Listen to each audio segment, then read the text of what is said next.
I stood there, in the middle of the school gymnasium, surrounded by hundreds of parents and students, my hands clutching the gift bag I had so carefully wrapped the night before. My legs trembled, not because of the long walk from the parking lot, but because of what had just happened. "Security, could you please escort this woman out?" My daughter's voice rang clear through the microphone, the sound bouncing off the high walls. People turned to look at me. Some whispered. Others stared without shame. The man beside her, my son-in-law, didn't even glance my way. He placed his arm protectively around my daughter's shoulders, as though I were some dangerous intruder instead of the woman who had brought her into this world. I could feel the heat rushing to my cheeks, the sting of tears pricking my eyes. I tried to open my mouth to ask why, but my voice was gone, swallowed by the laughter coming from a group of parents in the bleachers. I remember thinking, this is it. This is the lowest I've ever been in my 85 years of life. But you know what? Even at that moment, I wasn't broken. No, humiliation has a strange way of planting a seed. And in that moment, mine began to grow. My name is Margaret Hayes, and I am an 85-year-old retired nurse from Boston, Massachusetts. I spent 40 years tending to the sick, comforting families, and holding hands of patients who knew they wouldn't see another sunrise. I've lived alone since my husband, Edward, passed away 15 years ago. My home is quiet now, save for the creak of the old wooden floors and the ticking of my grandfather clock. I have one child, my daughter Rebecca. Blonde like me, though she often dyes it now to hide the gray. She married her high school sweetheart, James, a man I once believed was a gift from God. Together they had my only grandchild, Lily. Lily was my joy. From the moment she was born, she lit up my life like nothing else. I was there for every milestone, her first steps, her first words, her first day of school. I baked cookies for her bake sales, knitted scarves for her winter concerts, and clapped louder than anyone during her dance recitals. But over the years, something shifted. Rebecca and James started calling less, visiting rarely, and only when they needed something, usually money. I didn't mind at first. I thought, they're busy, they have their own lives. But when my calls began to go unanswered and my visits were met with excuses, I knew something was wrong. 3 weeks ago, I received an unexpected phone call from Rebecca. "Mom," she said, her voice unusually bright, "Lily's graduating from high school next month. We'd love for you to come." I was shocked. She hadn't invited me to much of anything in years. Still, my heart leapt. "Of course I'll come. Oh, Rebecca, I'm so proud of her.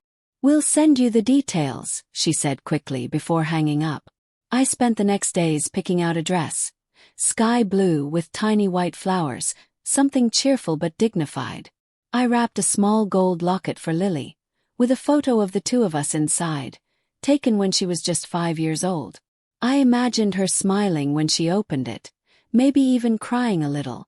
I thought maybe, just maybe, this invitation was a sign that things were finally turning around. The morning of the graduation, I woke up before the sun. I curled my hair, dusted a little blush on my cheeks, and clasped on the pearl necklace Edward had given me for our 25th anniversary. I wanted to look my best for Lily. When I arrived at the school, the parking lot was packed. I walked slowly toward the entrance, my cane clicking on the pavement. Inside, the gym was decorated with banners and balloons, the air buzzing with excitement. I spotted Lily across the room in her blue cap and gown, laughing with her friends. My heart swelled. But before I could call out, Rebecca appeared from nowhere, her face tight. "What are you doing here?" she hissed. I came for the graduation." "You invited me," I said, confused. James joined her, looking me up and down like I was something unpleasant stuck to his shoe. "We didn't think you'd actually show up." The words hit me harder than I expected. "But you said." "Yeah, well, we didn't mean it," Rebecca cut in. "It's not appropriate for you to be here today." My stomach churned. "Not appropriate? I'm her grandmother." James smirked. "Not anymore, you're not. You made your choice when you—" He stopped, glancing at Rebecca, who shook her head. Before I could ask what he meant, Rebecca turned to a nearby security guard and pointed at me. Could you please escort this woman out? Gasps rippled through the crowd. My eyes darted toward Lily. She'd turned her back. Whether she saw me or not, I couldn't tell. I stood frozen, unable to move, the gift bag hanging limply from my hand. That's when the guard stepped closer. His voice low but firm. "Ma'am, I'm going to have to ask you to leave." And right there, with everyone watching, I had to decide. Do I walk out quietly or do I finally speak? I straightened my back, my heart pounding. "Before I go," I said, my voice shaking but loud enough for the room to hear, "there's something all of you need to know." "Before I go," I said again, my voice carrying through the gymnasium's chatter, "there's something all of you need to know." I could feel every pair of eyes on me. Parents gripping their programs, students peering over the backs of their chairs, and teachers frozen mid-step. The security guard hesitated. Rebecca's face flushed red, and James's jaw tightened. "This woman," I pointed directly at my daughter, my own flesh and blood, "invited me here today. She called me herself. And now she's asking me to leave in front of all of you because, well, I suppose you'll have to ask her why." A murmur spread across the crowd. Someone whispered, "That's her mom." Another voice hissed, "Oh my God." Rebecca took the microphone back from the podium, her hand trembling slightly. "Don't listen to her." I was confused. "We've been dealing with health issues." The way she said health issues was deliberate, calculated to make me seem senile, unstable, and embarrassment. I took a slow breath, locking eyes with her. "I may be 85, Rebecca, but my mind works just fine. And I remember every diaper I changed, every late-night fever I soothed, every time I went without so you could have more." Gasps came from somewhere in the back. James muttered something under his breath, but I caught only the words pathetic and drama. The security guard shifted uncomfortably, clearly not eager to force a frail old woman out. Still, I could feel the tension in the room tightening like a rope around my neck. I didn't want to break down here, not in front of strangers. I forced a small smile, straightened my pearl necklace, and turned toward the exit. "Enjoy your day, Lily," I said softly, unsure if she heard me. The walk from the gym to the parking lot felt longer than any I'd taken in years. My cane clicked against the floor, each sound echoing in my chest. By the time I reached my car, my hands were shaking so hard I could barely fit the key into the ignition. The drive home was a blur. My thoughts tangled with memories of Lily's childhood. Her little voice calling me Nana, her tiny arms around my neck. I thought of the summers we spent in my garden, picking tomatoes and chasing butterflies. What had happened to us? When had Rebecca's voice turned cold? When had Lily's eyes started looking past me instead of at me? When I pulled into my driveway, the house looked smaller somehow, as if it too had been humiliated. I set the gift bag on the kitchen table and just sat. I wanted to cry, but the tears wouldn't come. Instead, I found myself thinking, really thinking about the past. It hadn't always been like this. When Rebecca was little, we were inseparable. I worked double shifts at the hospital to make sure she had everything she needed. When Edward passed, it was just the two of us. We leaned on each other. Or at least I thought we did. Then came James. Handsome, charming, ambitious. I wanted to like him for Rebecca's sake. But there was always something in his smile. Too smooth, too practiced. He liked to talk about himself, about his big plans. But I never heard him talk about Rebecca's dreams. Over the years, I noticed he didn't like me much.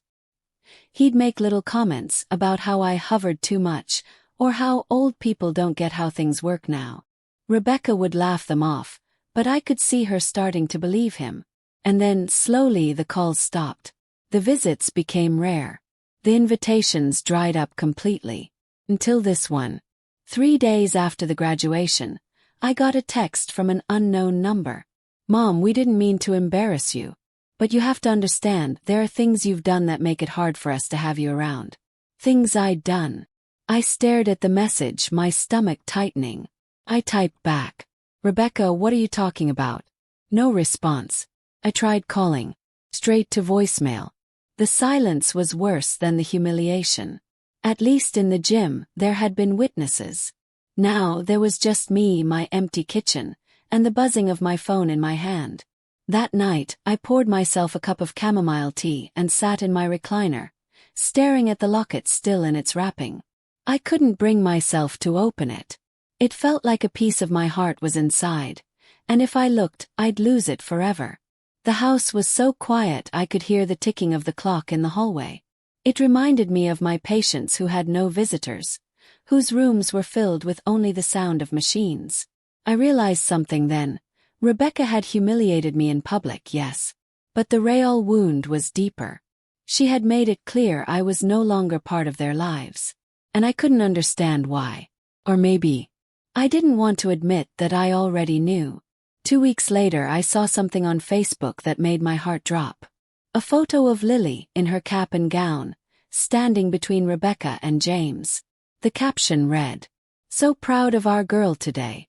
Surrounded by the people who love her most. No mention of me. Not even a hint." That was the moment the seed that had been planted in that gymnasium began to sprout. Not into revenge. At least not yet, but into something sharper. Determination. If they wanted me gone, I'd find out why. And if there was something they were hiding, something that explained the cruelty, I would uncover it. A week later, the first piece of the puzzle fell into my lap. I was in line at the local bakery when I overheard 2 women chatting behind me. "And you know, James has been telling everyone that his mother-in-law has issues. That she can't be trusted." "Really? I heard she used to be a nurse. Doesn't sound like someone with issues." "Oh, it's not that. Apparently she's dangerous." Dangerous. The word clung to me like smoke. I didn't turn around. I just paid for my loaf of sourdough, walked out, and sat in my car, my mind racing. Why would James say something like that? And more importantly, who believed him? That night, I sat at my desk and pulled out an old notebook. I wrote down every strange thing that had happened over the past few years. The missed calls, the cancelled visits, the odd looks from neighbors, the way Rebecca avoided talking about certain topics. By the time I was done, the page was full. And there, in black ink, I could see it. This wasn't random. Something had been building for years. I was about to find out what. The next morning, I called an old friend from the hospital, Nancy. She still worked in administration and had a knack for hearing things. "Nancy," I said, "do you know anyone who's heard anything strange about me? From Rebecca or James?" There was a pause on the other end. "Margaret. Are you sure you want to know?" "Yes." Another pause. Then, "Come by my office tomorrow. There's something you need to see." My pulse quickened. "What is it?" But she just said, "Tomorrow," and hung up. The next day, I put on my best coat, grabbed my cane, and drove to the hospital. I didn't know what Nancy had, but I knew it would change everything. What I didn't know was that when I walked into her office, I would see a manila folder sitting on her desk with my name on it. Inside, something that would not only explain Rebecca's behavior, but set in motion the kind of plan no one would see coming. The hospital smelled exactly the same as it had the day I retired.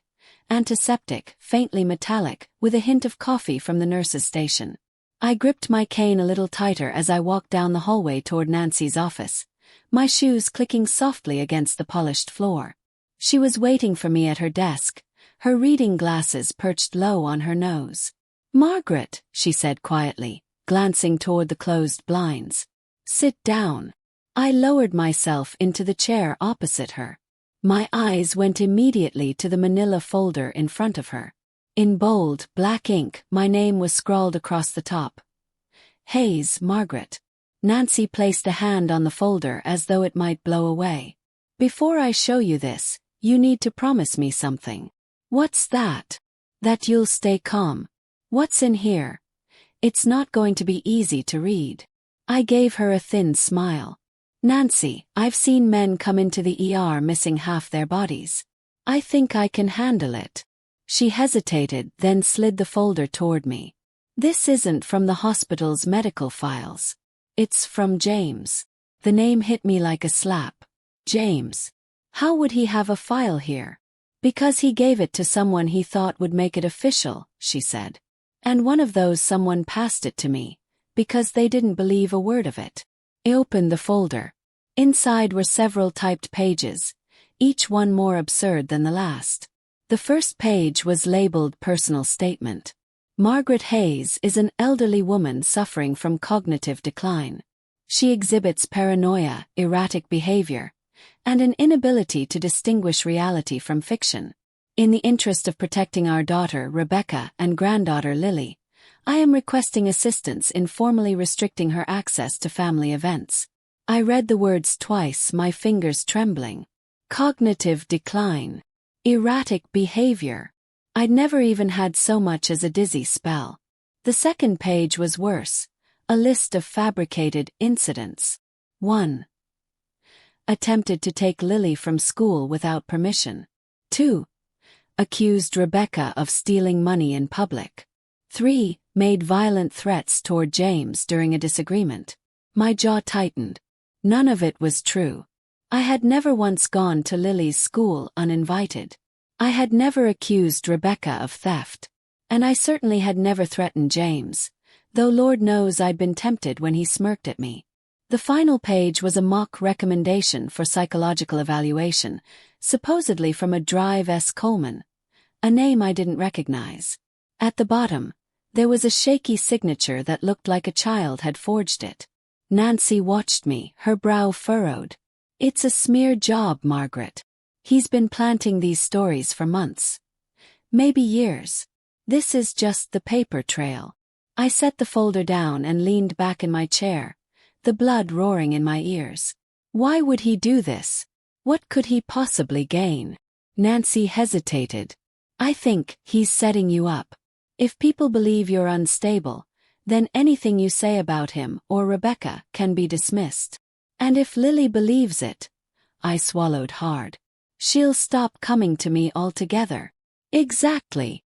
I left the hospital with the folder tucked under my arm, my mind spinning.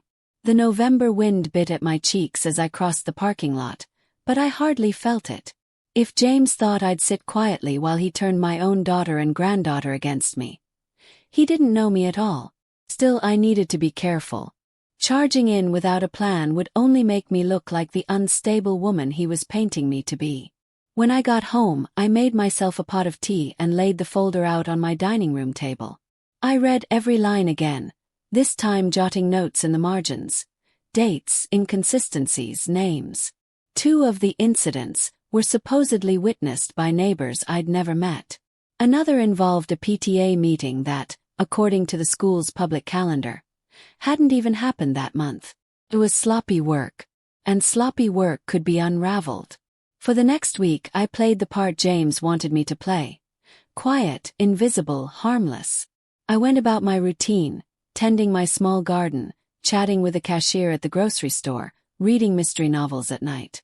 But beneath that calm, I was gathering my own evidence. I visited the school under the guise of donating some books to the library. While there, I casually asked the secretary about the so-called pickup incident. She shook her head. We've never had an issue like that with you, Mrs. Hayes. I made a list of the neighbors James had claimed witnessed my erratic behavior.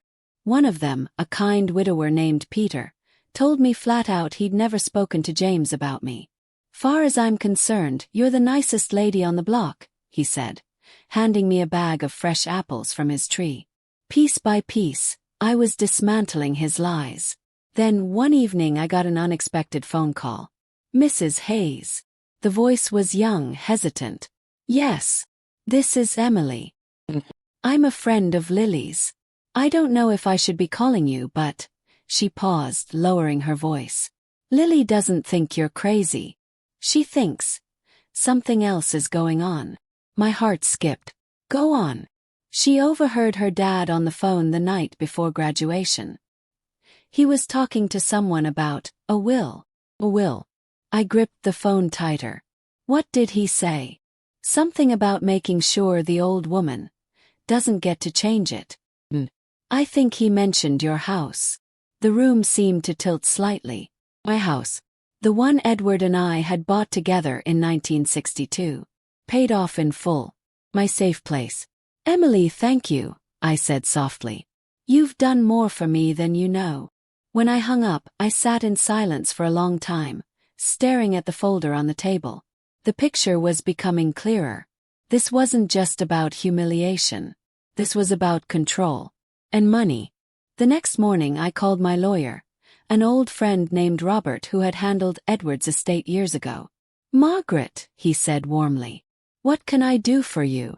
I need to know, I said, if anyone's been making inquiries about my will or my property.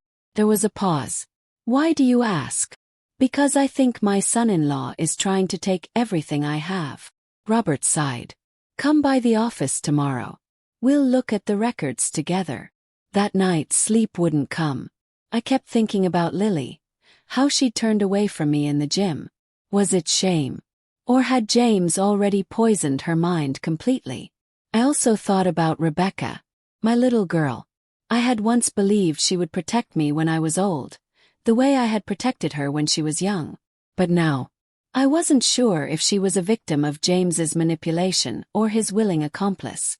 Either way, the damage was done. And tomorrow, I would find out just how deep the betrayal went.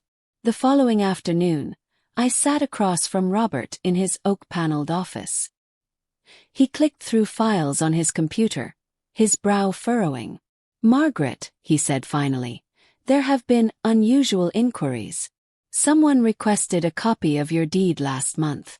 And there's been talk, unsubstantiated but still, about transferring power of attorney. Power of attorney. My stomach churned. Yes, if they can prove you're incompetent, they could take control of your assets, your bank accounts, even your home. I leaned back in my chair, the reality settling over me like a heavy blanket. This was it. This was the reason for the lies, the humiliation, the public scene at the graduation. They weren't just trying to push me out emotionally. They were trying to erase me legally. Robert's eyes met mine. Margaret, you need to be very careful from here on out. And you need to decide if you want to fight. I didn't hesitate. I do. That night I pulled out a fresh notebook. On the first page, I wrote 3 words in large, bold letters. Make them pay. But I knew I couldn't do it recklessly. James was clever enough to spin anything I did as unstable behavior. If I wanted to win, I'd have to be smarter. I'd have to make it look like I was exactly what he thought I was. Harmless, forgetful, fading into the background. While I worked behind the scenes to destroy his little scheme. Over the next 2 weeks, I began laying the groundwork. I met quietly with Robert to update my will, placing my assets into a trust that could not be altered without my direct consent. I contacted my bank and set up alerts for any unusual activity. I also started reconnecting with people from my past. Old colleagues, neighbors, even a few former patients. People who could vouch for my character if James tried to drag my name through the mud again. Every conversation, every meeting was another stitch in the net I was weaving. And then, one afternoon, something happened that told me I was getting close to rattling him. I came home from the grocery store to find an envelope taped to my front door. Inside was a single sheet of paper, with just 4 words written in block letters. Stop digging or else. There was no signature. But I didn't need one. I smiled, a slow, deliberate smile. If they were scared enough to threaten me, they were scared enough to make a mistake. And I was going to be there when they did. I stood in my doorway for a long time, staring at those 4 words. The letters were thick and deliberate, each stroke pressed hard enough to leave an indentation in the paper. Stop digging or else. I turned the paper over, blank. No return address. No watermark. Whoever had delivered it had done so in the open, confident I wouldn't see them. My first instinct was to crumple it up and toss it in the trash. But then I thought better of it. I slipped it into a plastic sleeve and placed it inside the same manila folder that now held James's lies. If they wanted me scared, they'd be disappointed. I'd spent 40 years working in an emergency room. I'd held the hands of men with bullet wounds, calmed mothers whose children were slipping away, stood still while blood poured over my shoes. You don't scare easy after that. But anger, that was something else. And anger, I've learned, can be the sharpest tool in the box, if you use it right. That night, as the November wind rattled the windows, I sat in my kitchen with a pad of paper and a pen. If James wanted me to stop digging, then digging was exactly what I'd do, but not in the way he expected. No snooping around in a way he could call intrusive or unstable. No, I'd pull him into the open. To do that, I'd need bait. I decided to give James exactly what he wanted to see: an elderly woman losing her grip. The next morning I called Rebecca. To my surprise, she answered. "Mom," she said cautiously, "this isn't a good time." "Oh, I know, dear," I said, putting on my most fragile, wavering tone. "I just keep misplacing things lately. Yesterday, I left the stove on all afternoon. Nearly burned the house down." She was silent for a moment. "You need to be more careful." "Oh, I'm sure I'll be fine," I said. "I just wanted to ask, could James maybe stop by sometime? There are some papers here I don't quite understand. Something about the deed to the house." I could almost hear her stiffen. "What papers?" "Oh, just some things I found in a drawer. I'll show him when he comes over." "I'll talk to him," she said quickly. "But you should probably put those away. Somewhere safe." "Oh, I will, dear," I said sweetly. "I'll keep them right on the kitchen table so I don't forget." 2 days later, James showed up unannounced. I made a show of being surprised when I answered the door, holding my cane with both hands. "James, what a nice surprise. Come in." He stepped inside, scanning the room like he expected someone else to be there. "Rebecca said you had some papers you wanted me to look at." "Oh yes," I said, shuffling toward the kitchen table. "I've been so forgetful lately, you see. I thought maybe you could help me sort them out." On the table, I'd placed a neat stack of documents, most of them old utility bills and outdated bank statements, but right on top was a photocopy of my deed. James's eyes locked onto it immediately. "Where did you get this?" "Oh, it's just been in that drawer for years," I said. "I never paid it much mind." He picked it up, scanning it quickly. "You should really keep this somewhere safe."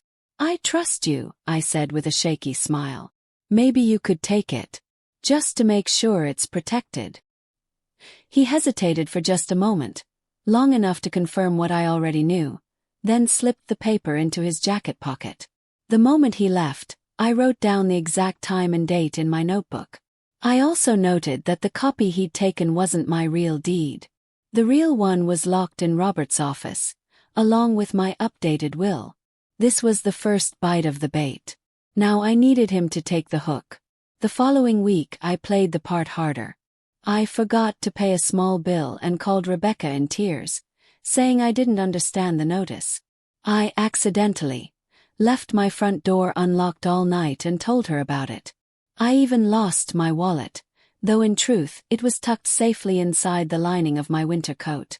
Each incident was carefully crafted to make me look vulnerable, dependent, and most importantly, easy to take advantage of. And it worked. One afternoon, while I was trimming my rose bushes, I saw James pull up in his truck. He didn't ring the bell this time. He went straight to the side gate, trying the latch. Luckily, I'd started locking it. I stepped out from behind the bushes. "Oh, James, what brings you here?" He forced a smile. "Just checking in on you. You never know with people these days." I tilted my head. "Is that so?" "Yeah. You should probably let me keep some of your important papers at our place. You know, just in case something happens." I nodded slowly, my heart pounding. "That's very thoughtful of you." That night I called Robert and told him everything. He was quiet for a long moment, then said, "Margaret, you're playing a dangerous game. If he thinks you're slipping, he might try to force the issue legally." "I know," I said. "That's what I want. I need him to make the first move. Then I'll have proof." Robert sighed. "Just be careful. And keep that notebook of yours up to date." The next 2 weeks were a dance. I played the part of the forgetful old woman in front of Rebecca and James, while quietly tightening the net behind the scenes. I had friends stopping by unannounced to check on me, each one noting that I was perfectly fine. I set up a small camera in the hallway, hidden in a vase, just in case James tried to enter without permission. I also started talking more with Emily, the friend of Lily's who had warned me about the will. She told me that Lily had been asking more questions at home, questions that made James visibly nervous. "She doesn't believe what they've been saying about you," Emily said. "But she's scared to say anything directly." That was enough for me. If I could get Lily to see the truth, I could break James's hold, not just on her but on Rebecca too. Then came the day everything shifted. It was a Sunday afternoon, and I was baking an apple pie when there was a knock at the door. I wiped my hands on my apron and opened it to find not Rebecca, not James, but two men in suits. "Mrs. Hayes?" one of them asked. "Yes. We're from the county clerk's office. We're here to discuss a petition filed on your behalf." "On my behalf?" He nodded. "A request for guardianship. Filed by your son-in-law, James Holloway." I felt the room tilt slightly, though I kept my expression calm. "Guardianship?" "Yes, ma'am. It alleges you're no longer able to manage your affairs. There's a hearing scheduled for 2 weeks from today." I thanked them, accepted the paperwork, and closed the door. When I sat down at the kitchen table and read the petition, my hands shook, not from fear, but from a cold, focused fury. This was it. The hook was set. James had made his move. And in 2 weeks, in a courtroom full of strangers, I would make mine. But before that day came, I had work to do. I needed witnesses. I needed evidence. I needed to make sure that when James stood up and told his lies under oath, I could strip them bare right there in front of the judge. I picked up the phone and started dialing the people I'd been quietly reconnecting with. Neighbors, colleagues, friends. Each one agreed to come to the hearing. And then, finally, I called the one person I'd been avoiding, Lily. When she answered, her voice was wary. "Hi, Nana." "Hello, sweetheart," I said softly. "I need to ask you something. And I need you to answer honestly." "Okay. Do you believe what your parents have been saying about me?" There was a long pause. Then, in a voice barely above a whisper, she said, "No." I closed my eyes, relief flooding through me. "Then, darling, I'm going to ask you for the biggest favor of your life. I need you to be there in court. And I need you to tell the truth." She hesitated. "If I do, everything will change." "Yes," I said. "It will. For the better." 2 weeks later, I walked into that courtroom in my best navy dress, my pearl necklace gleaming, my cane tapping softly against the floor. The room was already half full. Neighbors, friends, even a few curious strangers. At the front sat Rebecca, her eyes darting away from mine, and James, looking smug in his tailored suit. The judge entered, and the clerk called the case. Petition for guardianship of Margaret Hayes, filed by James Holloway. James stood, buttoning his jacket. "Your Honor, this is a difficult situation," he began. I folded my hands in my lap and waited, my heart steady. He had no idea that before this day was over, I'd turn every word against him. What I didn't know was that before I could even speak, someone else in that room was going to stand up, someone I hadn't expected, and drop a revelation that would make the entire courtroom gasp. James was still speaking. His voice syrupy and calm, the kind of tone meant to sound reasonable to a judge who didn't know him. "Your Honor," he said, "Margaret is a wonderful woman, but age has taken its toll. She's become forgetful, sometimes leaving her stove on or wandering the neighborhood without remembering why. We're simply here to ensure she's cared for." "Liar!" The word came from the back of the room. A ripple of murmurs followed as people turned to see who had spoken. Standing there, clutching her graduation cap in one hand, was Lily. James froze mid-sentence. Rebecca's head whipped around, her mouth falling open. Lily walked quickly down the aisle, her sneakers squeaking faintly against the polished floor. She stopped just a few feet from the front, turned to face the judge and said, "None of that is true." The room went silent except for the rustle of papers and the faint ticking of the courtroom clock. The judge, a stern woman with silver hair, adjusted her glasses. "And you are?" "I'm Lily Hayes," she said. "Margaret is my grandmother." The judge leaned back in her chair. Go on. Lily's voice shook at first, but grew stronger as she spoke. My grandmother has never wandered off. She's never left the stove on. She's the most careful person I know. I think my dad, she glanced at James, whose face had gone pale, is making things up because he wants control of her house and her money. Gasps filled the room. Someone in the back muttered, I knew it. The judge held up a hand. Miss Hayes, these are serious accusations. Do you have proof? Yes, Lily said, pulling a small stack of photos and notes from her backpack. I've been keeping track since I heard my dad talking on the phone about making sure my grandma couldn't change her will. These are pictures of her cooking, gardening, walking without any trouble. And these, she held up the notes, are dates and times when she was with me, but my dad was telling people she was doing something crazy. I watched James's jaw tighten, his hand clenching the edge of the table. Rebecca stared straight ahead, her face blank.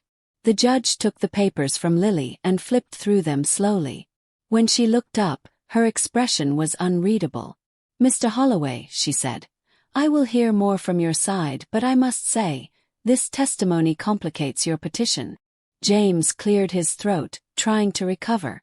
Your Honor, my daughter is young and doesn't understand the full picture.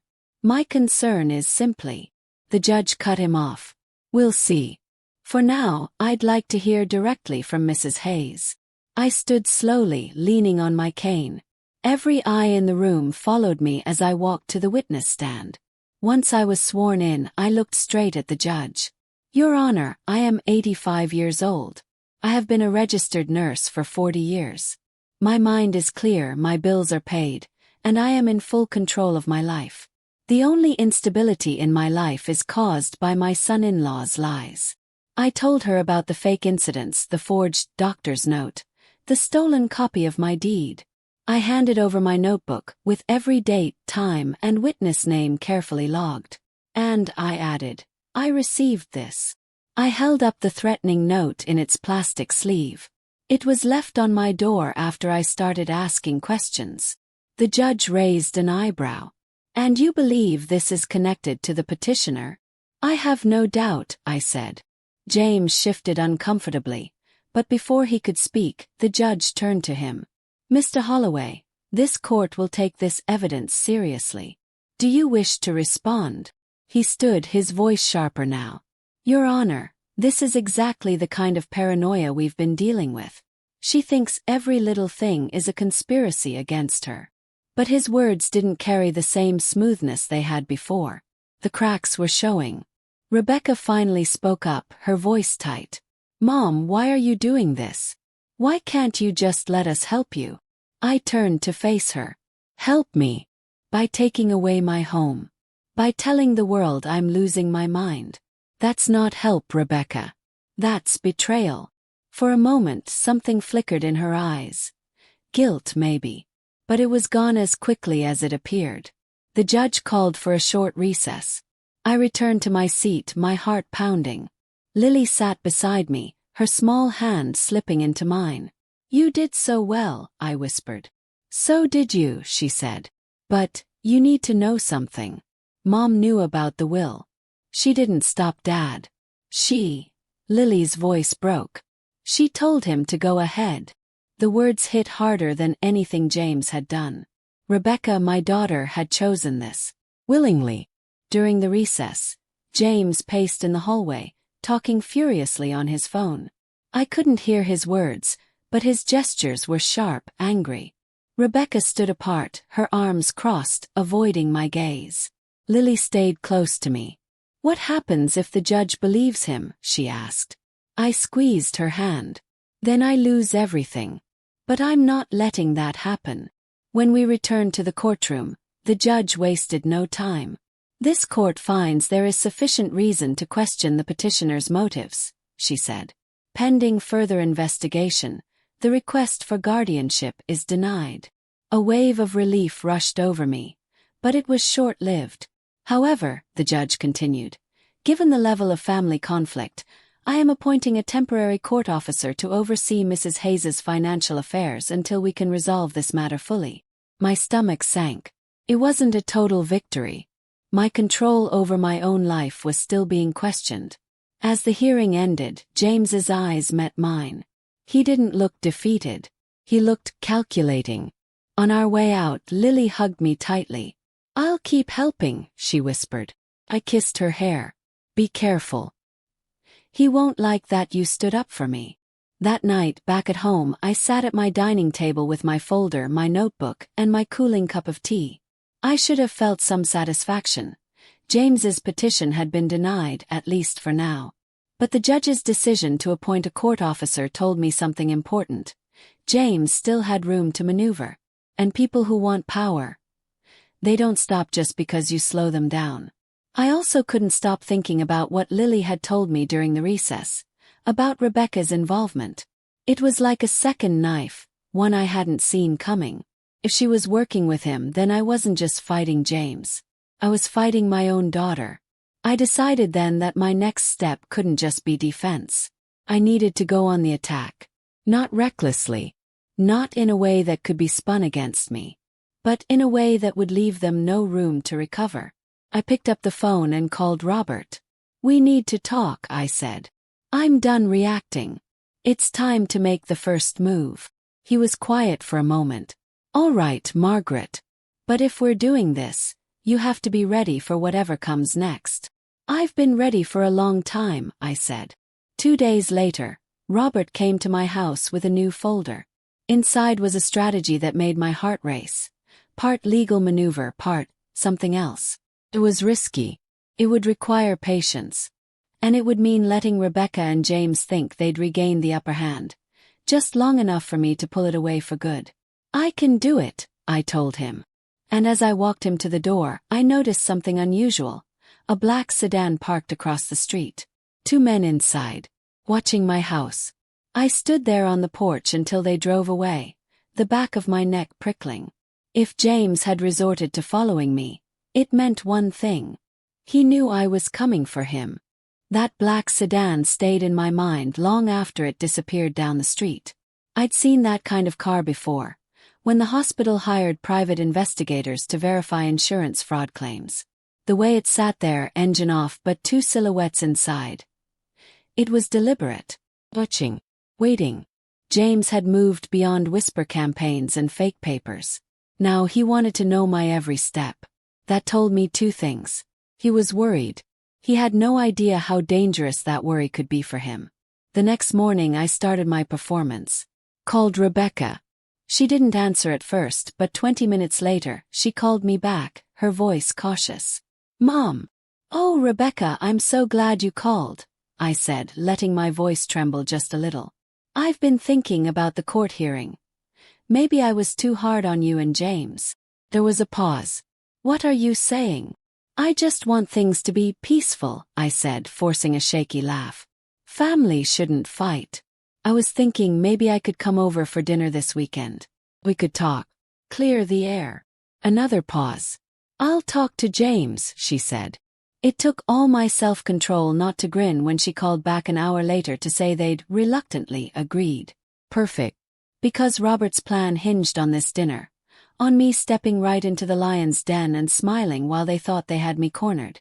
The rest of the week, I made sure the act stayed convincing. I accidentally called Rebecca twice asking the same question. I left a voicemail for James saying I couldn't find my checkbook, and wondering if I'd given it to him. Every little slip was calculated. The more they believed I was losing my grip, the more careless they'd get. Meanwhile, behind the curtain, I was meeting with Robert to finalize the paperwork that would seal their fate. It wasn't just about protecting my house or my money anymore. It was about making sure they couldn't do this to anyone else, especially Lily. Saturday came gray and cold. I dressed in my softest cardigan, my most worn-in shoes, and left my hair slightly mussed. The perfect image of a sweet, harmless old grandmother trying to make peace. When I arrived at their house, James opened the door. His smile tight and rehearsed. "Margaret," he said, as though my name were a burden on his tongue. "Come in." Rebecca was in the kitchen, setting the table. Lily was nowhere to be seen. The air smelled faintly of lemon cleaner, but underneath was a sharp, chemical tang, like fresh paint or varnish. I filed that away without comment. We sat down to dinner. Roast chicken, potatoes, green beans. It looked perfect, but the tension was thick enough to choke on. Rebecca made small talk about Lily's plans for college. James kept steering the conversation toward how stressful it must be to manage a house alone at my age. I smiled and nodded, agreeing in vague terms, never giving them anything solid. Finally, after dessert, James leaned back in his chair and said, "Margaret, we've been thinking. Maybe it's time you let us help you more permanently." Rebecca glanced at him, then at me. "You know, just so you're not overwhelmed." I tilted my head. "What exactly are you suggesting?" James's eyes glinted. "Well, we could start by moving some of your important documents here. Just to keep them safe." This was the moment I'd been waiting for. I reached into my purse and pulled out a thick envelope. "Oh, I already brought something for you." His eyebrows rose. "You did?" "Yes," I said sweetly, handing it across the table. "Just some things I thought you might like to keep, in case anything ever happens to me." He opened it immediately. Inside were copies of old tax forms, insurance bills, and a single folded sheet of paper, one that looked very much like the deed to my house. It wasn't. It was a cleverly altered document Robert had prepared, with a clause inserted that would nullify any unauthorized transfer attempts, and serve as proof if anyone tried. James's smile widened. "This is very thoughtful, Margaret." "Oh, I'm just trying to do the right thing," I said. I stayed for another half-hour, chatting about the weather and a new bakery in town. All the while, I watched James's posture relax, his guard dropping. He thought he'd won. When I left, I hugged Rebecca tightly, leaning close enough to whisper, "I forgive you." Her body stiffened, but she didn't pull away. Back home, I called Robert to confirm that James had the bait. "It's just a matter of time now," he said. "If he tries to use that paper, we'll have him." But time, as it turned out, was shorter than either of us expected. 3 days later, I was coming back from the grocery store when I noticed the black sedan again, parked half a block away this time. I ignored it and went inside, unpacking my bags. I had just set the milk in the fridge when my phone buzzed with a call from an unknown number. I answered, and a deep male voice said, "Mrs. Hayes, this is Detective Colin from the county police. We need to speak with you about a break-in at your residence." My heart skipped. "Break-in? When?" "Earlier today. A neighbor reported seeing a man leaving your back door carrying a folder." I felt my knees weaken. "A folder?" "Yes, ma'am. We're on our way to get a statement. Do you know anyone who might have wanted documents from your home?" I gripped the counter. "Oh, detective. I have a very good idea." An hour later, 2 uniformed officers stood in my living room, taking notes as I described the suspicious car, the family tension, and the help James kept offering. One of them nodded toward the security camera I'd hidden in the hallway vase. "Does that work?" "It does," I said. "And you're welcome to the footage." We reviewed it together. There in grainy black and white was James, clear as day, slipping in through my back door, rifling through drawers, and leaving with a folder under his arm. The officers exchanged looks. "This is enough to open an investigation," one said.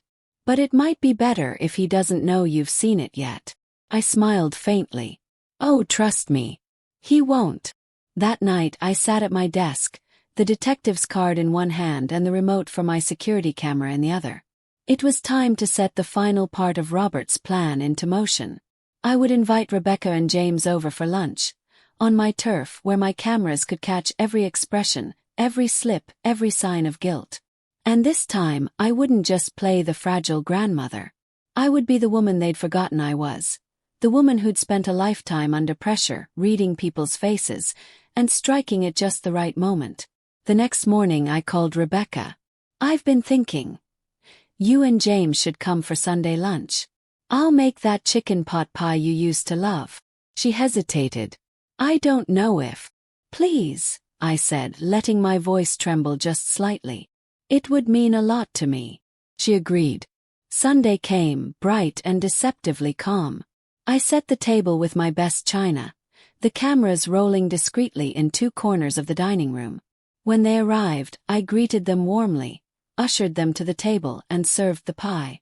We ate, made small talk, and pretended none of us were carrying knives, metaphorical ones, for each other. Halfway through dessert, I set down my fork and looked James squarely in the eye. "James," I said softly, "is there anything you want to tell me about what you took from my house last week?" The fork froze halfway to his mouth. Rebecca's eyes widened. What are you talking about?" he said. I leaned back, my voice calm and clear. "The police have the footage. The detectives have already called me. This is your chance to explain yourself before they knock on your door." Rebecca looked at him sharply. "James, what is she talking about?" His face went pale, then dark. "You're bluffing," he said. I folded my hands. "Am I?" The silence stretched, thick and dangerous. And then, in a low voice, James said something that made Rebecca's face drain of color. Something I hadn't expected, something that was far worse than anything I'd imagined.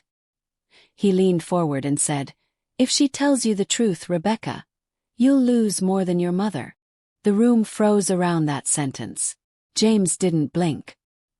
His gaze locked on Rebecca, his words hanging in the air like smoke that wouldn't clear. Rebecca's lips parted, but no sound came out. What do you mean?" she asked, her voice thin. James didn't answer right away. He cut a bite of pie with deliberate slowness, slid it into his mouth, chewed as though we were discussing the weather. I set my fork down. "You're threatening her now?" He glanced at me, the corner of his mouth twitching. "I'm stating a fact, Margaret. If Rebecca pushes me, I'll push back. Hard." Rebecca's voice sharpened. "James, if you have something to say, say it." His eyes glittered. "You think your mother is the only one with secrets? You think this guardianship mess is about me being greedy? No, sweetheart. This is about keeping the family from imploding. Because if I go down, you're going with me." Rebecca stiffened. "What are you talking about?" He leaned back, crossing his arms. "Tell her where the $30,000 went from Lily's college fund last year." My stomach turned. "What?" Rebecca laughed, but it was brittle, empty. "That's ridiculous." James rested his elbows on the table, savoring it. "You moved 30 grand from Lily's 529 into the checking account you manage. And a week later, it landed with a man named Coleman." My breath hitched. "Coleman. Drive-esque Coleman," I murmured, seeing the forged signature in my mind, the one stapled to James's lies. Rebecca's face blanched. "Stop." "Oh, we're stopping now." James's voice softened into something cruel. "Why don't you tell your mother what you paid for?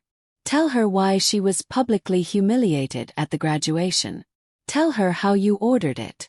I felt the floor sway under me. Not from age, not from my heart, but from the sudden icy understanding that something I'd suspected in fragments was a single, ugly shape. "Rebecca," I whispered. "Look at me." She didn't. Her eyes fixed on a seam in the tablecloth, lashes trembling. "Mom, you don't understand." "Then help me understand." James let out a breathy chuckle. "She hired Coleman to write the memo declaring you unsafe, erratic, to cede the petition. But he's not a doctor. He's a fixer. He writes letters and pays clerks for fast lanes." The lemon cleaner smell from their house the other night flashed across my mind. Sharp, chemical, like the closing act of a hasty cover-up.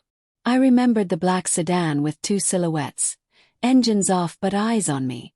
I remembered the manila folder with my name in someone else's hand.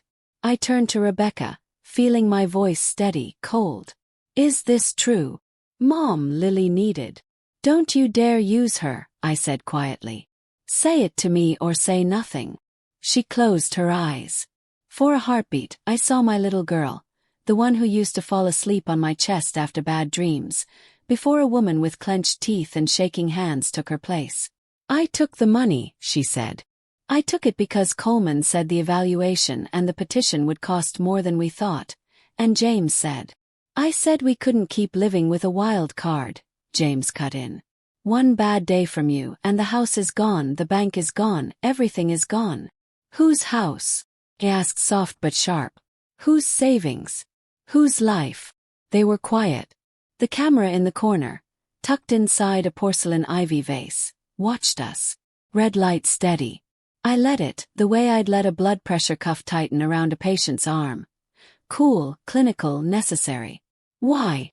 I asked. Why the performance at the gym? Why the microphone? Rebecca's eyes opened. Because, she said, and the word came out like a splinter. You wouldn't sign. The night before, James told me we had to make it public, or you'd make us look crazy if we tried to do it quietly.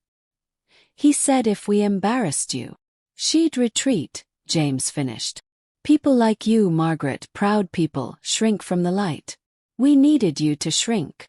I had to grip the edge of my chair to keep from standing. The room seemed to widen, like a camera pulling away while the subject stays motionless. Rink. They'd wanted me small enough to fold. You both planned that humiliation, I said. It wasn't a question. Rebecca's throat worked. I told them to call security. I told them to take the microphone away from you. I told them to escort you out. I let the sentence settle. Had weight. It dented the table between us. And Lily? Yes. She wasn't supposed to see, James said. But she always shows up where she shouldn't. I pictured the girl with the backpack in court, voice trembling and true. Pride and grief clenched like a single muscle. Why Coleman? I asked, swallowing my fury. How did you even find him? James shrugged. People talk. Contractors, city guys. You grease who you need to grease.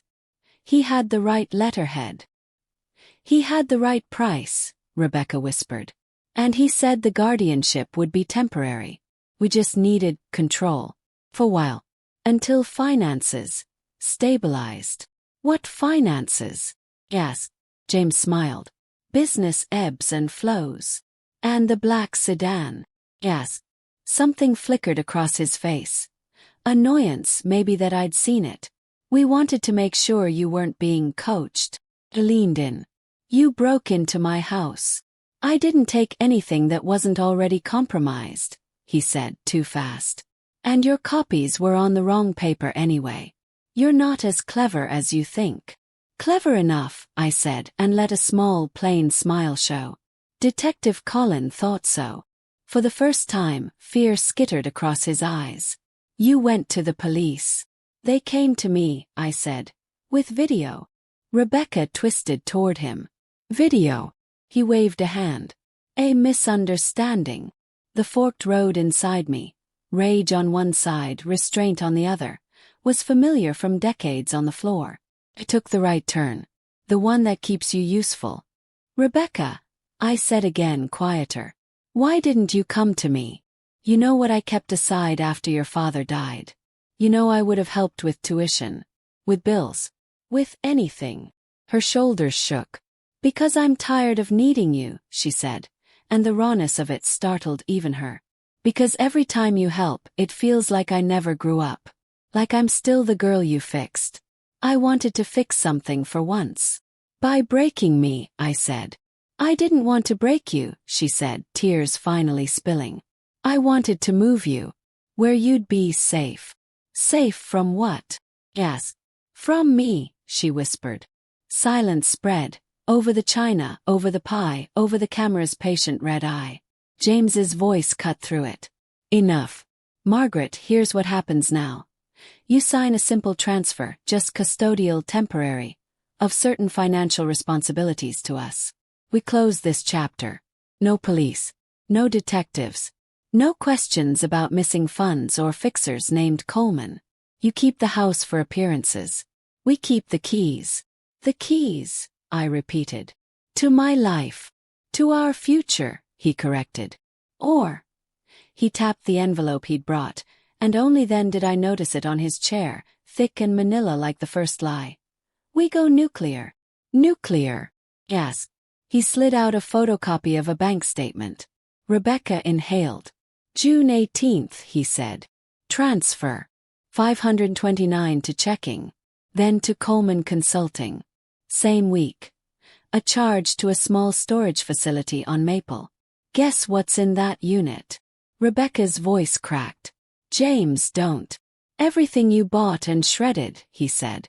Every draft of the letter, every cash withdrawal, every scribbled plan. You're not careful. I am. I looked at my daughter. Is there a storage unit, Rebecca? Her chin trembled. Yes. What's in it? My mistakes, she said. I felt the ache behind my sternum, a deep, cracking sound only I could hear. I thought of the night she was 8 and scraped her knee on the driveway. How she hid the blood behind her back because she wanted so badly to be brave. You don't have to let him use your mistakes to keep making his, I said. That's rich, James snapped. Sermons from a woman who can't keep her own grandchild's life on track. Lily's been sneaking out, did you know that? With Emily, the little savior from court. They were at my office last week going through files. Blink. What? Rebecca turned to him, shock stamping out her tears. What do you mean they were at your office? They think they're detectives, he said with a shrug. Kids and their crusades. But if that little friend of hers puts a foot wrong, it becomes a police issue. And then Lily's testimony. Looks like a teenager's revenge, not the truth. Heat rose up my spine. If you drag that child into your mess, I will. You'll what? He said. Call the judge.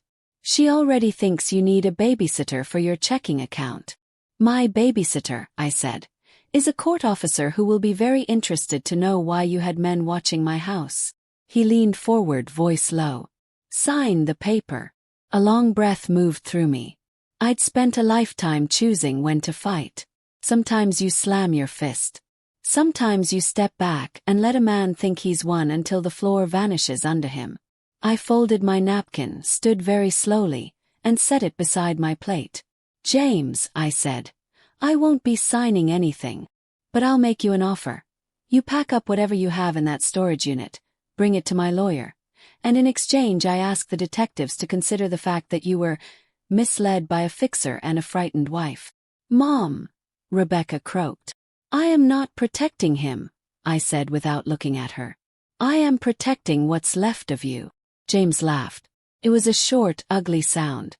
You don't set terms. Actually, I said, tilting my head toward the porcelain ivy vase. I do. His gaze flicked to the red pinprick of light. Audio and video, I said. Back up to the cloud. Everything you've said here. Coleman, the storage unit, the break-in, already has a second home. All I needed were your words. He went very still. You recorded us. You broke into my home. You lied in a courtroom. You hired men to watch an old woman. Yes, James. I recorded you. Rebecca covered her mouth. The house listened with us. The radiator ticked once. The way metal sighs when it decides to stop pretending it's not under pressure. James's jaw worked. You think a video of a family argument is going to undo me? I think an admission and a trail will, I said. And if you're as careful as you say, you know trails are what bring men down. He stood, chair legs scraping. For a second I imagined him lunging, some grotesque final mistake. Instead he leaned over the table, hands braced, and spoke in a voice that made the room colder. If I burn, he said, I burn the whole house. Then you'll be ashes alone, I said, matching him. Because something had settled in me. The part of my life where I worried about politeness, about who might be embarrassed, about whether I was allowed to take up space, that part was over. They had tried to shrink me, had taught me how to stand taller. Car door thudded outside. James heard it too. He cocked his head, eyes narrowing. The look that crossed his face wasn't fear. It was calculation, doing math on options. 3 steps, front hall porch. 2 men on the walkway, silhouettes through the lace. Knock. Rebecca flinched. Who is that? I didn't answer. He knew. And part of me, ashamed and human, savored, just for a breath, the idea of someone else knocking so I didn't have to. I opened the door to Detective Colin and a younger officer. Their coats were dusted with road salt, their eyes already moving past me into the house like they'd done this exactly 1,000 times. Mrs. Hayes, the detective said. We need to ask a few follow-up questions. May we come in? Of course, I said, stepping aside. We were just finishing dessert. They entered, scanning the room, a tableau. The pie, the plates, the three of us like actors frozen at a line we couldn't cross without an audience. Mr. Holloway, the detective said evenly. We also have questions for you. Regarding the incident at Mrs. Hayes's home. James tried on the smile he'd worn for the judge. It didn't fit anymore. Happy to cooperate. The younger officer's radio crackled, a voice spitting out an update I couldn't catch. He raised an eyebrow at the detective. You'll want to hear this, he said softly. The detective listened, face not changing, and then turned to me. Mrs. Hayes, a quick clarification. The security footage shows the suspect's vehicle as a dark SUV with a partial plate. Our unit just matched the full plate to a registration. He glanced at Rebecca, and for the first time that afternoon, my daughter looked truly afraid. Whose? I asked, my knuckles whitening on the back of a chair. The detective looked between James and Rebecca, and then back to me. The plate is registered, he said, each word careful, to Rebecca Holloway. The room tilted. My daughter made a sound I hadn't heard since she was small. High, breaking, a sound that said a dam was cracking behind her ribcage. James didn't move. The detective added, Ma'am, we'll need to ask you all to come down to the station now. I opened my mouth to speak, to ask 100 questions, to demand answers I wasn't sure I wanted. And then the porcelain vase, the one hiding my camera, slipped on the polished credenza and shattered against the floor, its red light winking out as shards skittered like coins. The sound snapped the moment in two. Rebecca, I whispered, the old name finding my throat before I could decide to use it. What did you do? She looked at me, eyes shining with the kind of truth that ruins whatever it touches. And then she said the one thing that changed the shape of the whole war. I wasn't covering for James, Mom. I was covering for me. For a second, I didn't hear the ticking clock or the police radio or even the sound of glass crunching under someone's shoe. I only heard my daughter's voice, brittle and raw. I was covering for me. Rebecca didn't look at James. She didn't look at the detectives. She looked straight at me, like a child caught with a broken toy in her hands, hoping her mother would know how to fix it. What does that mean? My voice was calm, but the calm you get before a storm hits. Tight, pressurized. James leaned back in his chair, crossing his arms. Oh, now this is getting good. Shut up, Rebecca snapped without looking at him. Her eyes stayed on mine. Mom. The SUV wasn't James's idea. It was mine. Detective Collins' pen paused mid-note. The SUV that was used in the break-in. Rebecca swallowed hard. Yes. James laughed under his breath. She's finally telling you, Margaret. You should be proud. Honesty's a big step for her. Why, Rebecca? I asked, my voice rising despite myself. Why would you do that? Why would you break into my house? Her lips trembled. Because I needed those documents gone. All of them. Not just the deed. There were letters. Notes from when I borrowed money from you years ago. Things I never paid back. If the court saw them, it would've. She stopped herself. Ruined you. Finished. She nodded, tears catching the light. James smirked. And here you've been blaming me for all of it. I told you she's the one who. James, Rebecca cut in sharply. Don't act like you didn't push me into half of it. You knew about Coleman. You knew about the guardianship plan. You just made sure you could pin it on me if it blew up. James's smile faltered, just for a second. Detective Collin cleared his throat. Mrs. Holloway, you understand that breaking into a private residence is a criminal offense? Rebecca nodded without looking at him. Yes.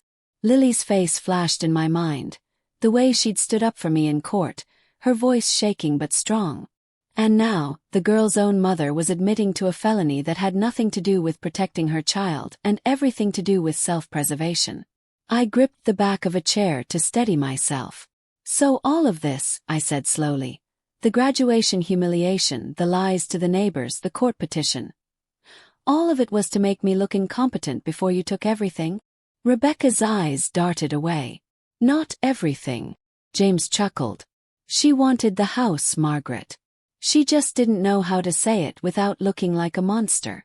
And you? Asked him. What did you want? He shrugged. Control. People like you don't hand it over willingly. The younger officer shifted his weight. Detective, we should. Colin held up a hand. In a moment. He looked at me. Mrs. Hayes, you'll have the option to press charges against either or both parties once we have formal statements. I could feel both of them watching me, waiting to see which way I'd lean. Rebecca's face was wet now, her voice small. Mom, please don't. I thought of the folder in my dining room, thick with lies and proof. I thought of my garden, the one I'd tended for years, and how weeds spread when you ignored them. And I thought of Lily, caught between two people who'd rather burn each other down than build her up. I looked at the detective. I'll give my statement at the station. He nodded. All right. Let's go. The ride in the back of the police cruiser was silent except for the hum of the engine. Rebecca sat in the seat ahead of me, James beside her. They didn't speak to each other. Outside the window, the streets slid past. Shops closing up for the night, kids dragging sleds across slushy sidewalks, a man shoveling his driveway under a dim street lamp. Ordinary life moving forward, not knowing how ugly things could get inside a family. At the station they separated us. A young officer brought me into a quiet interview room with pale green walls and a single table. Detective Colin joined me a few minutes later. Take your time, he said, clicking his pen. I told him everything. From the moment Rebecca called with the graduation invitation to the break-in, to the guardianship petition, to James's smirk when he thought he'd won. I gave him dates, names, and copies of every document Robert and I had gathered. When I finished, he leaned back in his chair. You've built quite a case. I didn't want a case, I said. I wanted my family. He closed his notebook. Sometimes those two things can't live in the same house. When they let me leave, the night air hit my face like a warning. The black sedan was back, parked across from the station this time. But now I recognized the driver. Coleman. His eyes met mine for half a second before he started the engine and pulled away into the dark. By the time I got home, my answering machine was blinking. One new message. Press play. Mom, it's Rebecca. Her voice was thick, like she'd been crying. I know you probably hate me. I wouldn't blame you if you did. But there's something you don't know about Coleman, and if I don't tell you soon, he'll tell you his version. Call me. The message ended. I stood there in the dim kitchen, the phone in my hand, the hum of the refrigerator filling the silence. If Coleman was still in town, still watching me, then this wasn't over. In fact, it might have been the opening act of something bigger. And Rebecca, if she was ready to talk, then maybe, just maybe, there was a way to pull Lily out of this without losing her entirely. But it meant meeting my daughter alone on her terms. And with Coleman in the shadows, I knew one thing for certain. If I went, I wouldn't just be walking into a conversation. I'd be walking into a trap. The next morning I woke before dawn. The sky outside my bedroom window was still the deep, restless blue of pre-sunrise, and the house was cold enough that I could see my breath as I got up. Rebecca's voice from the answering machine still played in my head. Soft, cracked, with that phrase hanging heavy. There's something you don't know about Coleman. By the time I'd dressed and made a pot of coffee, I'd already decided. I was going to meet her. But I wasn't going to meet her blind. I called Robert. She wants to talk, he asked. She says Coleman's involved in something bigger. And I believe her, at least about that. There was a pause on the line. Margaret, Coleman isn't just a fixer. He's been connected to 2 fraud cases in this county alone, both swept under the rug. If Rebecca's tangled with him, it's dangerous for her. And for you. I'm aware, I said. Which is why I'm bringing someone else into this. At 8 sharp, Detective Colin knocked on my door. I'd already told him about the message, and though his jaw had tightened, he'd agreed to shadow the meeting, unofficially. You're not going alone, he said, scanning my living room. We'll wire you. You keep her talking. We'll be close enough to move if it turns. I hated the idea of being wired, but the truth was, I hated walking into a trap more. Rebecca chose the place. An old riverside cafe on the edge of town. It was the kind of spot with fogged windows, coffee that tasted like it had been brewing since last Tuesday, and booths with cracked red vinyl. I got there 5 minutes early. Colin was already in place, sitting in a corner seat by the door, hidden behind a newspaper.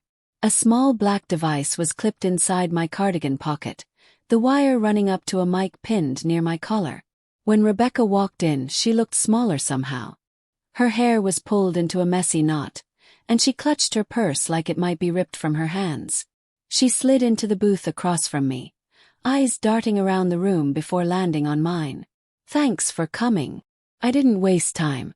What about Coleman? She leaned in.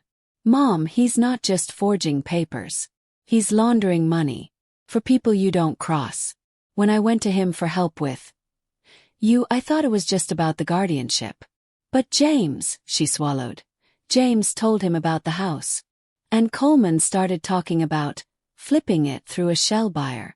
Said he could have it transferred before you even knew it was gone. My grip tightened on the coffee cup. Why tell me this now? Because, she said. He thinks you're going to the police. And if he believes that, he'll make sure none of us can talk. The bell over the cafe door jingled. I didn't need to turn to know it was him. Coleman walked in like he owned the air around him. Long coat, gloves, a face that didn't bother with smiles. He scanned the room, his eyes pausing on us for just a beat too long before he headed to the counter. Rebecca's hand trembled around her spoon. Mom, if he comes over here. He won't, I said, but my voice was tighter than I meant. Coleman ordered a coffee, then leaned against the counter, speaking low to the barista while glancing our way in the reflection of the pastry case. Rebecca's voice dropped to a whisper. He knows. Then talk fast, I said. She nodded. The storage unit James mentioned, it's not just my stuff. Coleman's using it. Fake IDs, cache files. If the police see it, it's over for him. That's why he's watching you. He thinks you know. I kept my face still, but inside, every nerve was lit. Do you have the key? She shook her head. James does. And if Coleman thinks he's losing control, he'll take it back. Coleman moved from the counter, coffee in hand, and started walking toward our booth. Colin folded his newspaper but didn't move. Rebecca's eyes went wide. Coleman stopped beside our table, his shadow falling over us. Mrs. Hayes, he said, his voice smooth as oil. And Mrs. Holloway. How nice to see you, together. I looked up at him, keeping my expression polite. Mr. Coleman. I hear you've been keeping busy. He smiled faintly. I could say the same for you. Rebecca stared down at her lap. Coleman rested a hand on the booth's edge. I'd hate for misunderstandings to ruin family ties. Some things are better left unspoken. Or recorded, I said evenly. For the first time his smile flickered. Careful, Margaret. You don't know the kind of people you're poking. I leaned forward. And you don't know how long I've been poking back. His eyes narrowed, but before he could respond, Colin was suddenly there, standing just behind him. Morning, Coleman, he said casually. Mind stepping outside for a chat? Coleman's jaw tightened. We're in the middle of. No, Colin said, his tone sharpening. You're done here. Coleman left with the detective, his coat brushing the side of our booth as he passed. Through the window, I watched them stop beside an unmarked car. Colin gestured toward the parking lot, his other hand resting lightly on his hip near the badge clipped to his belt. Rebecca let out a breath she'd been holding. Mom, this doesn't fix anything. If he knows I talked to you, then you stay with me, I said. Tonight. Tomorrow. However long it takes. She shook her head. James will come after me. You don't understand. He's worse when he's cornered. I reached across the table and took her hand. Then we corner him first. By the time we left the cafe, Coleman's car was gone. Colin gave me a nod as we passed. "We'll talk tonight," he said quietly.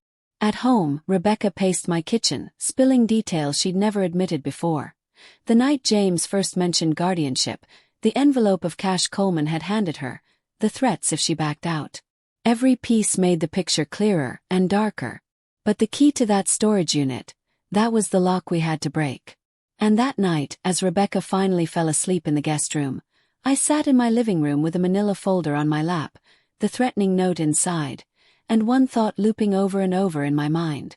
If we could get into that storage unit before James or Coleman cleared it out, everything would change. The phone rang just after midnight. I answered, and a voice I didn't recognize said, "If you want the key, be at the old train depot at 2 a.m. Come alone." Before I could ask who it was, the line went dead. I sat there in the dark, the receiver still warm against my ear, knowing two things with absolute certainty. It was a trap, and I was going. The wind coming off the river was sharp enough to sting my cheeks as I pulled into the cracked parking lot of the old train depot. It was 1:57 a.m. The building had been shut down for decades, its brick walls crumbling in places, windows boarded up. A single security light flickered near the loading bay, throwing long, twitching shadows across the lot. I cut the engine and sat for a moment, my hands gripping the steering wheel. I'd told Rebecca I was stepping out for fresh air. I hadn't told her where. Colin knew. He'd insisted on being nearby, but I'd made him promise not to show himself unless things went wrong. They probably would. I slipped my phone into my cardigan pocket, its voice recorder already running, and stepped out of the car. My cane tapped softly on the pavement as I walked toward the light. A figure emerged from the shadows. James. He was wearing a dark jacket, hands shoved into his pockets. "You came," he said, his voice low and almost amused. "You said you had the key." He pulled something from his pocket, a small brass key on a plain ring, and held it up between two fingers. "I do. But you're not getting it for free." Kept my voice steady. "What do you want?" "Simple. You stop talking to the police. You hand over every document, every recording, every scrap of so-called evidence you've been hoarding. And you disappear from this. And if I don't," he smiled faintly, "then the storage unit goes up in flames before sunrise. And you'll never prove a thing." The crunch of gravel behind me made my heart jump. Coleman stepped into the light. His coat collar was up, his gloved hands empty but relaxed in that way that told me he didn't need a weapon to be dangerous. "This wasn't supposed to be a three-way meeting," I said. "It's not," Coleman replied. "It's a warning. You're in over your head, Margaret. You're lucky you've lived this long without someone deciding you were a problem to solve." James shot him a look. "She's my problem, not yours." Coleman ignored him. "You walk away tonight, and I let you keep your pretty little house. You keep playing games, and we make sure there's nothing left to fight over." I took a slow step forward, closing the distance between me and James. "You really think I'd come here without insurance?" said. James narrowed his eyes. "What do you mean?" I reached into my pocket, not for a weapon but for my phone. I tapped the screen, and the faint click of a connection echoed in the air. From somewhere beyond the depot's edge, headlights flared to life. An unmarked car rolled into view, tires crunching over the gravel. Colin stepped out, followed by two uniformed officers. Coleman's face stayed still, but his eyes flicked to the exits. James swore under his breath. Colin's voice was calm but firm. "Gentlemen, step away from Mrs. Hayes." What happened next was a blur of movement. James shoved the key into his pocket and turned to run toward the back of the depot. One officer went after him. Coleman stepped toward me, but Colin intercepted, blocking his path with a hand on his chest. "This is harassment," Coleman said coldly. "This is an investigation," Colin replied. "And you're a person of interest." They got James within 30 yards, the key still in his pocket. Coleman didn't resist, but the look he gave me as they put him in the back of the unmarked car was the kind you remember in your bones. cold, certain, and promising this wasn't over. By sunrise, the storage unit was in police hands. Inside they found everything Rebecca had described, and more. False IDs, bundles of cash, forged property deeds, and a file with my name on it, thick with Coleman's notes and clipped-together lies. James was facing charges for breaking and entering, conspiracy, and attempted fraud. Coleman's charges were heavier: fraud, forgery, and enough evidence to open 3 separate cases. Rebecca gave a full statement, her hands shaking as she signed the last page. I watched her, feeling something between grief and relief. 2 weeks later, the court lifted the temporary oversight on my finances. I was back in full control of my home, my accounts, my life. Rebecca moved into a small apartment across town. We spoke, but not about forgiveness. Not yet. Lily visited me every weekend, helping me in the garden, studying at the kitchen table. Sometimes she'd ask about the trial. Sometimes she wouldn't. I never pushed. One afternoon, as we planted tulips along the fence, she looked up at me and said, "You didn't let them win, Nana." "No," I said softly. "And neither did you." The day before James's trial, I received a letter with no return address. Inside was the brass key to the storage unit. No note. No explanation. I tossed it into my desk drawer and shut it. Some doors, I thought, are better left locked. But others you open wide, so no one ever forgets you're still here, standing and not afraid to fight. If you were in my shoes, would you have met Rebecca at that cafe? Or walked away? Let me know your thoughts in the comments. And if you want to hear what happened after that key showed up in my mailbox, make sure you like this video, subscribe, and hit the notification bell, because the next chapter will make your jaw drop.